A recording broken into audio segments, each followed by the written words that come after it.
Does India have what it takes to become Asia's next cruising giant? What is the current perception of a cruising holiday among Indian travellers? All this and more was reviewed in a lively panel discussion comprising of panelists from India and Asia. CEO of Tirun Travel Marketing Ratna Chadda, the Vice President Business Development of Carnival Asia Paul Chong, and the Managing Director of Lotus Destinations Nalini Gupta. Ratna, you've been in the business for over 20 years now. Tell me a little bit about the evolution of the industry. What has changed? What are you seeing that's different? And do you think that we're hitting some sort of a tipping point now? From the time that we started, that we pioneered cruising in the Indian subcontinent, 200 people, just to give you a perspective, about 200 people had cruised with an Indian address. And as we speak now, it's not a large number. 20 years is a long time, but it's been a challenge and it's been an uphill task, because from a completely zero base, we've come to 160 or 150,000. We've overcome those challenges with our trade partners. And of course, there's no deployment yet in our country, so still we are a long shot away from the numbers that we think we should have achieved. Paul, what is Carnival's view of India? India, from our point of view, is a market with huge potential. It is like China, one of the fastest tourism markets in the world, outbound tourism markets in the world.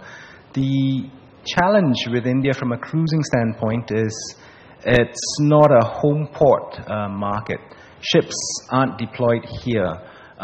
There are many issues that has led to that being the case. And as a result, from a cruise standpoint, the attention, although Gavin said earlier that China isn't the only game in town, it is the game for the next few years. Nalini, I was looking at your bio. What was the potential that you saw? I mean, why did you move into a business that's almost 100% or is 100% cruise? To some extent, I go back to what Ratna said. 200 passengers 20 years ago. That time it was actually the bastion of only the rich and the famous, and people who thought cruising is meant only for the very rich. So the middle class didn't even think about it. And with short cruises coming closer to India, Singapore, Hong Kong, Shanghai, closer to India, or Dubai, you suddenly had, and at the same time you had a middle class growing at a very fast pace. Thanks to liberalization, you had lots more airlines coming to the country. A lot of things happened. It's like being at the right place at the right time. And I realized that this business is ready to explode in our country. And that's why I must be part of this whole new industry. Or is there something more that you think the cruise lines need to do to perhaps at least for the Indian traveller? Yeah, the thing is that, let's give the cruise line their due. They are catering to so many nationalities. Yeah. Our country is really diverse. Like she said, that every 200 kilometers you've got a different language, a different food, and different, ways of dressing. I mean, and even dialect. Now, it's not possible for a service provider to start catering to such a large, diverse population unless we give them a reason to.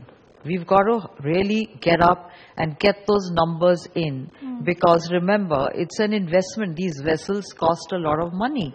It's more than, they are floating cities. It's not even a resort anymore. Absolutely. So let us get up and get our voice heard. And the onus is on all of us here in this room and ourselves to make sure that happens. Paul, let me ask you about another very, very important segment, MICE and incentives. Are you seeing that growing tremendously? A big proportion of our sailings. Some have gone as far as to charter the whole ship for a sailing. So the MICE segment, mostly sailing out of North Asia, is actually a big proportion of the clientele that we are seeing now. And why not in Southeast Asia, do you think? The limited sailing season is one factor. And the shorter sailings would make it easier for companies, and so we see them in a lot of our they are a significant section of the sailings that we have during the winter sailing season out of Singapore. But in North Asia, there is a greater propensity for charters. I would imagine that this is becoming a much bigger area for you as well.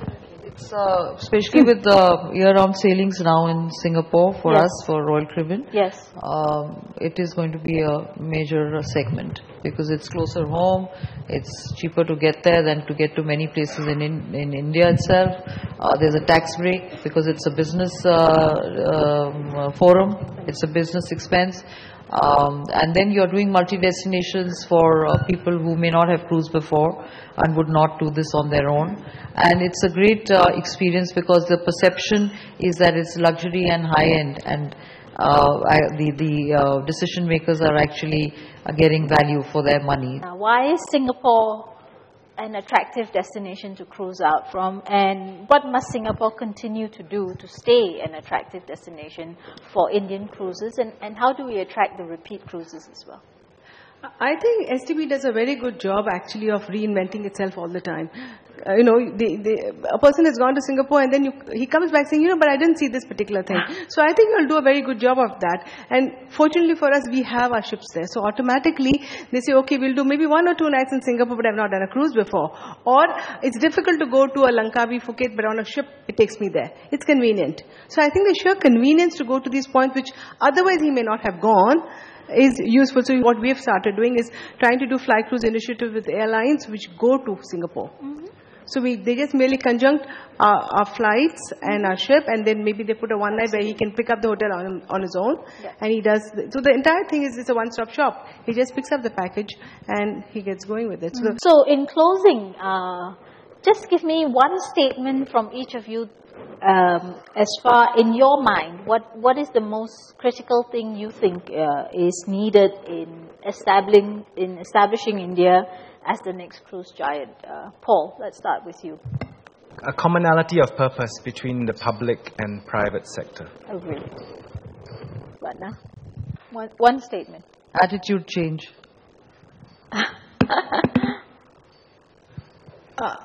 I think the big numbers will only come with cruising happening from India, and to that one statement would be the strong support and willingness of the government to give an infrastructure for cruise companies to find it useful to come to the country and give the cruisers or holiday makers affordable, accessible, competitively priced and customized holiday option. On that note, I do think that there is a tremendous potential for India. I think we all agree with that, and how we come together as the private sector, as the public sector, I think is going to be critically important. So thank you very much for listening to us and partaking in the conversation with us. Thank you.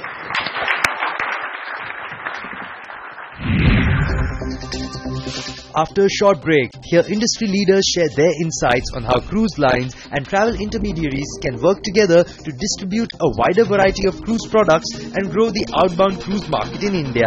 You need to understand the requirement of your consumer. I think what is more critical is you need to understand the distribution as well, and you need to get it right.